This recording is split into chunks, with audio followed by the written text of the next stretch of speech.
Kaibigan, marami pa rin ako kilala. Mahina uminom ng tubig. Diba? Simpleng-simple lang tinuturo natin. Tapos magrereklamo maraming sakit, may UTI, masakit ng ulo. Ito po isa sa pinakamura at effective na gamutan natin. Diba? Simple lang. Inom lang tayo ng maligamgam na tubig. Tuturuan ko kayo kung paano pag-inom, anong sakit matutulungan. Libre po to, tubig lang to. Pwede pang mahirap at very effective, very easy gawin. Kahit kaninong doktor kayo magtanong kayo sa espesyalista, sasabihin nila maganda talaga to, pampabuhay. Okay? Yan ang kailangan natin. Parang halaman, paano ba mabubuhay yung mga puno dyan? Simple lang tubig Diba? Pag walang tubig, patay yung halaman. Ganon din yung tao. Kailangan natin tubig kasi 70% water tayo. Kahit utak natin, 70% water. So maraming benefits, at least 10 ang matutulungan ng tubig. Tingnan nyo Number 1, kung meron kayong sipon-sipon, may ubo, may sore throat, diba? May mga plema-plema. Kahit sa bata na may sipon, papainumin mo lang maraming tubig. Magtanong kayo sa pulmonologist, specialista sa baga, sasabihin, pag may plema, kailangan maraming tubig para malabnaw yung plema. Pag madikit yung plema, hindi mo mailalabas. Diba? Tinuturo natin minsan, magsuob kayo. Diba? Steam inhalation. Ano ba steam inhalation? Tubig din yun Diba? Uminom ng maligamgam na tubig, tubig din yun Pag may tonsil, magmumog ng salt water. Diba? Mumog, tubig din yun. Nagne-nebulize kayo, 'di ba? Nebulizer. NSS nilalagay, tubig din 'yun Lahat 'yan tubig. So uminom ng maraming tubig habang naliligo ng mainit, yung sauna, pwede rin 'yan. 'Di ba? So sa sipon, sa ubo, as effective ang tubig kaysa sa mga ibang mucolytic. So yan simple lang. Kung may lagnat, let's say may fever, may flu, may colds, ano pinaka-effective sa lagnat? Tubig din. Diba? Bukod sa paracetamol, inom kayo ng tubig, maligamgam na tubig. Pag ihi mo, bababa lagnat mo. Number 2, ito, maraming kababayan natin hindi alam, tubig lang ang lunas Masakit ang tiyan, diba? Stomach problem, humihilab ang tiyan, hyperacidity, maasim, masakit hanggang dito, naninikip ang dibdib sa asim, may GERD, gastroesophageal reflux disease, may gastritis, maasim, baka kahit may ulcer. Simple lang po. Yan to ginagawa ko lagi. Lagi akong may tubig. Iinom ako ng tubig, sabi ko nga, mga 4 na lagok, 1/4 glass, 1/2 glass, every 15 to 30 minutes. Bakit? Para mahugasan yung acid. Ang problema sa mga taong may GERD, may gastritis, pag umakyat yung acid na yan, masisira itong lalamunan natin. Masisira ang vocal cords. Vocal cords masisira. Kaya yung mga singer, maraming sikat na singer, nasira yung pagkanta nila. Hindi na sila makabirit sa GERD. Diba? Acidic. Tapos pag lumabas yung acid sa bibig, maasim. Masisira pa yung enamel natin. So, tubig lang ng tubig. Tubig ng tubig lang. Mababawasan yung acid, hindi magagasgas yung tiyan. At bukod sa tubig, syempre, pag may GERD, sabayan mo ng saging, regular na pagkain, di ba? Huwag lang masyadong busog. Every few hours yung kain pa konti-konti. So, basta stomach problem. Yung mga may premenstrual syndrome, masakit yan. Hot water, pero pwede sa labas. Di ba? Pag humihilab ang tiyan nyo, napakasakit, humihilab, di ba? Makabag, hot water din Kasi hot water, nakaka-relax ng muscle. Di ba? Muscle natin, nare-relax, hot bag. So, ang tiyan, nare-relax. Ako nga, nagkukumot pa ako sa tiyan. Pag makulo ang tiyan ko, pa nagtatae, makakalma ang tiyan. Okay? Maligamgam na tubig, gusto nyo medyo hot, okay lang. Number 3, benefits ng hot water or kahit simpleng tubig, constipation. Yung mga hindi makadumi. Bakit hindi makadumi? Bakit ang tigas-tigas ng dumi, ang solid? Bakit? Diba? Kasi kulang sa tubig Kung marami kang tubig, di mas lalambot yun. Pero bukod sa tubig, sa constipation, sabayan mo ng maraming prutas, papaya, pakwan, peras, prune juice, grapes, tapos mga gulay na high fiber, yun din yan sa constipation. Pero, pag kumakain ka ng high fiber, hindi pwede walang tubig. Delikado. Okay? Delikado po. Let's say, uminom ng fiber supplement. Uminom ka ng fiber supplement, kumain ka ng maraming fiber, tapos hindi ka iinom ng tubig, maninigas yung fiber sa tiyan mo, baka magbara pa. Okay? Kaya pag high fiber kinakain mo, tubig, 8 to 12 glasses of water. Mas gusto ko nga 12 glasses of water. Pero ang pag-inom, spacing mo buong araw. Kaya nga paggising sa umaga, ako minom ako warm water, madaling araw. Pag gumising ako ng mga 3 a.m., yan, pag iihi ako 3 a.m., inom na ako sa basong tubig. Pag gising ko na 6 a.m., inom na ako sa basong tubig. Kaya pag sa umaga, hindi na ganun kadilaw, kapanghi yung ihi. Kasi ayoko magka-kidney stones. Nagka-kidney stones na tayo.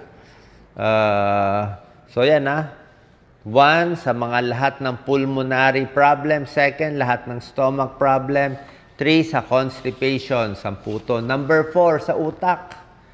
Very important ang tubig sa utak. Yung mga batang hindi makasagot, imbis na paluin mo ng paluin yung kamay, paluin mo yung puwet. Huwag mo nga papaluin painumin mo ng tubig. Pag tao na dehydrate, let's say na heat stroke, na dehydrate, ano unang papalpak? Yung utak ang unang papalpak.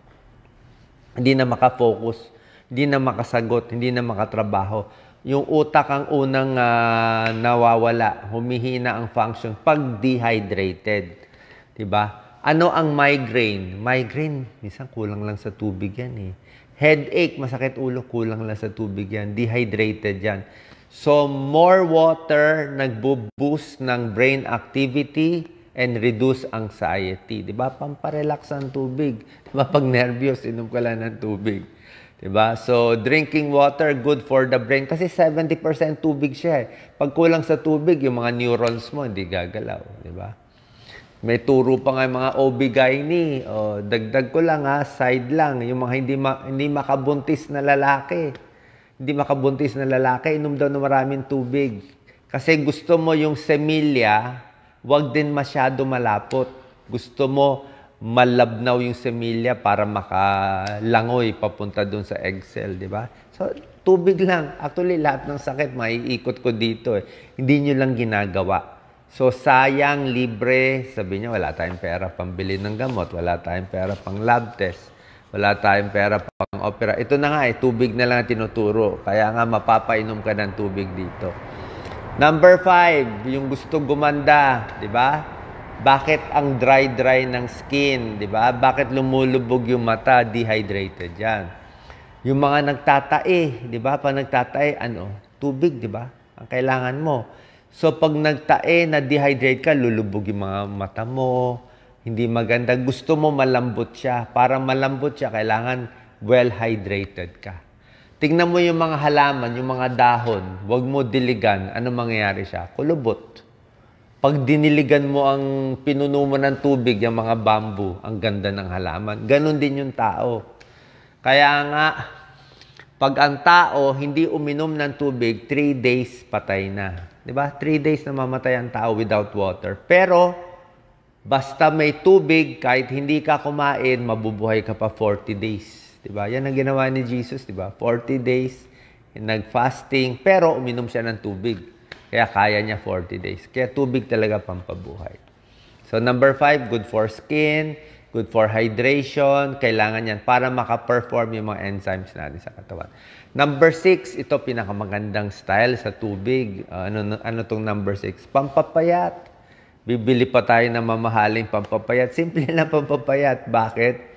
Bago ka kumain, uminom ka ng 2 basong tubig. Diba? So, ang tiyan kasi natin may capacity lang yan Pag nilagyan mo na siya ng 2 basong tubig or uminom ka ng mainit na sabaw, 1 tasang sabaw, medyo may laman na yung tiyan mo. Diba? Medyo busog ka na. So, pag medyo busog ka na, hindi ka na makakain ng marami. Mas konti makakain mo kasi nalagyan mo na ng warm water. Okay? Ba't gusto natin warm water? Explain ko na sa inyo. Sisingit ko na. Tingnan nyo sa Japan, ba't lahat sila warm tea? Diba? Tingnan mo sa India o sa China, lahat warm tea. Kasi nga kahit sa Eastern medicine, maganda ang warm. Mainit, kahit konting tsaa. Usually, tubig lang naman yun konting tsaa lang. So, warm water, alam nila maganda sa tiyan, maganda sa katawan. Pangtunaw ba ng taba? Hindi ko sure makakatunaw ng taba. Medyo over na yon. Pero who knows, di ba? Basta warm water. Number 7. Number 6, weight loss. Number 7, maganda ang tubig sa puso. Ako po, cardiologist. Puso and circulation, di ba? Maraming tubig, good for brain circulation, good for heart circulation. Plus, sabayan mo ng exercise, di ba? Lakad-lakad.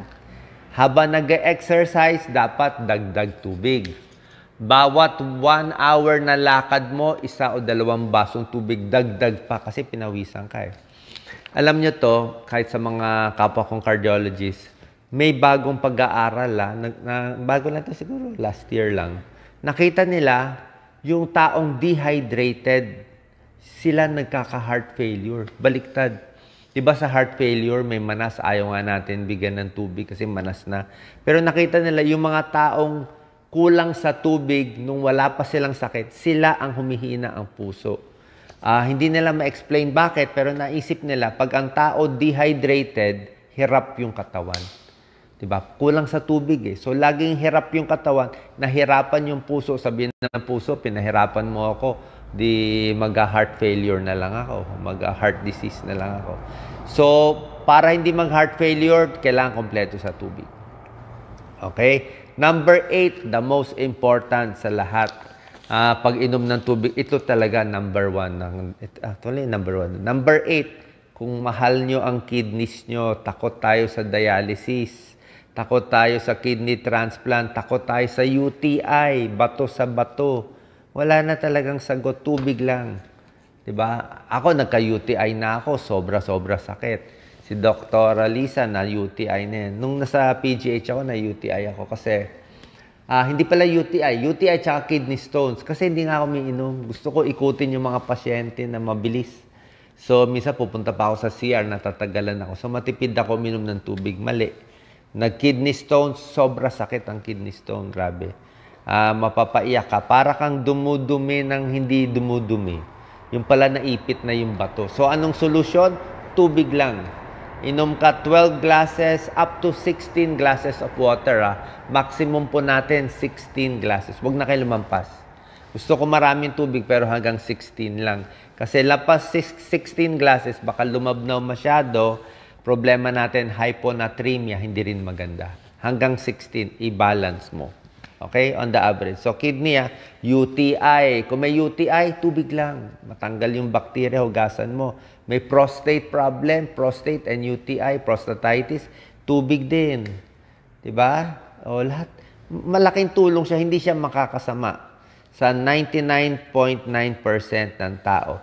Yung mga malapit na mag-kidney failure. Ang kidney failure kasi stage 1 to stage 5. Pag kidney failure stage 5 na, talagang di na umiihi, magdadialysis na, hindi ka na papainumin ng tubig. Paano? I-hospital na Diba? Iba yun dulon-dulo. Pero yung kidney failure, kidney disease na maaga pa, yung stage 1, stage 2, stage 3, yung medyo mataas pa lang yung creatinine konti. Siguro creatinine yung mga 2, mga ganun lang. O dun sa isang number, kung mga 150, 200, sasabihin ng nephrologist nyo, inom ka maraming tubig, 3 liters a day. Habang umiihi pa yung may kidney disease, gusto mo inom siya ng inom para sinusubukang mailabas pa, maibaba pa yung creatinine. So, paano mabababa? Pinipilit mo pa i-flush kasi nasisira na yung kidneys di ba? Nagbabara na. But nasira kidneys, diabetes, high blood, uminom ng tubig. So, pinipilit mo pa uminom tubig din na solusyon. Kaya takot tayo masira ang kidneys, uminom na kayo ng tubig, walang sisihan. Okay, napanood nyo na to. Detox din, detox. Gusto mo ng detox? Eastern medicine, tubig din naman Kahit ano, i-detox siya. Hindi ko sila sabi magic lahat. Pero the point is, wala naman masama. Yan din naman gusto ng pulmonologist, tubig. Cardiologist, tubig. O, di ba? Nephrologist, tubig lahat. Derma, tubig din naman, di ba? Okay? Panlaban sa infection, kailangan hydrated ka, di ba? Number 9, benefit, ito, sa mga muscle pain, di ba? Yung mga sobrang exercise, sobrang jogging, di ba? Nag-exercise, nagmamarathon, tubig kailangan nyo. Pero baka hindi lang tubig. Kailangan nyo siguro sports drink kung talagang nag-exercise. Plus tubig. Yung mga nagbaboxing, yung mga nasisira yung muscle, nabubugbog. Yung mga taekwondo, yung mga may muscle injury, tubig kailangan nyo. Lalo na yung, diba, minsan na may nababalita, hazing, nahe-hazing. Oo, bawal yun, di ba? Ayaw natin. May namamatay sa hazing. Ba't namamatay sa hazing? Nagkulang ng tubig. Pag nag-hazing kasi, pag pinadal ang mga hita, madudurog yung muscle. Pag nadurog yung muscle protein yun eh. Magbabara sa kidney, ang sakit doon, rhabdomyolysis. Rhabdomyolysis, yung protein na dinurog sa muscle, sa kakapalo o sa kakaboxing, pwede rin yan, pag boksingero, magbabara sa kidney. Paano natin maiiwasan? Bago kayong magpabugbog, uminom ka ng maraming tubig. 3-4 na baso. Para pag lumabas yung mga durug-durug, maipupush pa ng kidney. Baka mabuhay pa. Kahit yung mga nagpapa-contrast dye, yung mga contrast dye sa hospital, tubig din, hina-hydrate namin eh. Nilalagyan ng swero, hydrate, para i-push out eh. May gawain pa nga kami dati sa mga kidney disease. Ito, pang doktor lang to. Lalagyan namin maraming tubig sa swero. Tapos bibigyan ng Lasix, furosemide, pampaihi.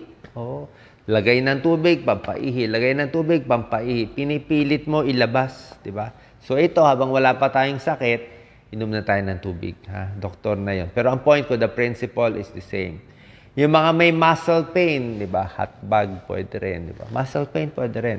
Increases blood flow to the tissues. Number 10, ito, favorite nyo, nervyos, stress, di ba? Anong gagawin pag nervyos, stress? Uminom ka na lang ng tubig, tapos punta ka sa banyo, pag iihi ka. Kaya nga tinawag na rest room, di ba? Pampa-rest, pampa-relax room eh, dun sa favorite cubicle nyo sa kubeta. Pag umihi, nare-relax tayo, di ba? Anti-stress, hot water. Bago matulog, pwede hot water din, di ba? Relax, pampakalma. Calmness, satisfaction, positive emotion. Gusto nyo pa mas maganda, gawin nyo konting green tea. Gusto nyo mas maayos pa, lagyan mo ng chamomile tea. O mamaya, ituturo ko, turmeric tea. Kaya lang yung turmeric, depende sa inyo eh. May turmeric na nakakakulo ng tiyan. So, depende. Basta konting lasa. O lemon water na hot. Diba? So, hot water mas maganda sa tiyan. Number 10, stress, anxiety, sleep. Actually, yan ang 10 benefits. Pero marami pa maidagdag eh. Number 11, lagnat. Diba? O pag may lagnat, may sakit, minom ka maraming tubig. Walang pera, walang pampagamot, walang pampadoktor, masama pakiramdam, na COVID, nagka-problema, inom ka maraming tubig. May pulmonya, kailangan mo rin ng tubig. Diba? So, pero dagdag pa yung ibang home remedy, hinga malalim, magsuog ka pa, diba? Para lumabnaw yung plema, hindi naman pong bawal. Oo. Bawal daw kasi baka makahawa sa iba. Di doon ka lang mag-isa. Number 12, prostate problem. Tubig din. Okay din yan. Kasi yung mga may prostate na mga lalaki, ano rin eh, UTI din na problema niya eh. Ayaw natin magdami yung bakterya sa pantog, ihugasan mo. Meron pa ako dagdag, number 13, uric acid. Oh, may gout. Ano gamot sa gout? Tubig. Hindi nyo alam, gamot sa gout, tubig. Uminom ka ng maraming tubig para ma-wash out yung uric acid. Pero dadagdagan mo rin siyempre ng bawas karne, bawas laman loob, bawas alak, inom ka ng allopurinol or febuxostat. Pero tubig pa rin panghugas ng uric acid. Pag kidney stones, yun yung pangbanat natin. So, ang dami talagang benefits ng tubig. Dapat clean water, syempre. Ano ang side effect? wag lang sobrang init, di ba? Pero may tao, kaya ng mainit kasing init ng kaya nila. Baka mapasok ka, di maligamgam na tubig. Sabi ko, hanggang 16 glasses a day lang, wag susobra. Malinis na tubig, wag kang kukuha ng hindi malinis. Alam nyo, kahit anong sakit, let's say may cancer, may malalang sakit. Siyempre, hindi naman gamot ang tubig sa cancer, pero ayaw mo lagi dehydrated ka. Yung mga may edad, yung mga above 50, above 60 years old, mahina na yung uhaw nila. Hindi na sila nauuhaw. Kaya, wag mo sabihin, hindi ako nauuhaw, hindi ako iinom Tingnan mo yung kulay ng ihi mo. Pag ang kulay ng ihi mo, dark, inom ka na ng tubig. Yung mga lagi naka-aircon, hindi nauuhaw Diba? Pero pag umihi sila, ang dilaw-dilaw. Kaya kailangan mo ng tubig doon. Okay? Sino ang bawal uminom ng maraming tubig? Bihirang-bihira lang. Yung may heart failure siguro, yung talagang manas na, babawasan yung tubig. Pero bihira yun. Yung doktor, halata naman maga yun gagamutin yung puso. Kidney failure, yung hindi na umiihi, magdadialysis na, siguro babawasan yung tubig. Pero otherwise, sa 99.9% ng tao, pwede ang tubig. Sabi ko nga, mapapainom kayo ng tubig Ang daming benefit. Lalo na nung mga panahon ng mga may gera, may gulo, walang pera, recession, walang doktor, walang mapuntahan, tubig lang Yun na lang iniinom nila. Ina-adjust nila kung gaano karami. Like pag sa ulcer, pa konti-konti, a few para mahugasan. Diba? So sa umaga, sa may kidney stones, pag may kidney stones, kahit sa gabi, iinom Kasi pwede magbuo yung kidney stones sa gabi.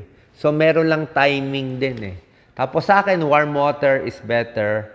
Kung malamig ang panahon, mainit ang panahon, okay lang ang warm water. Kung gusto nyo malamig, wala namang kaso. Kung bata ka, nag-exercise ka, gusto mo malamig, okay lang naman. Pero yung warm is maganda. Hindi lang warm water na iniinom, marami pang benefit niya. Warm water sa tiyan, yung hot bag. Diba? Masakit ang muscle, warm din. Maligo, sauna, warm din. Lahat yan nakakatulong.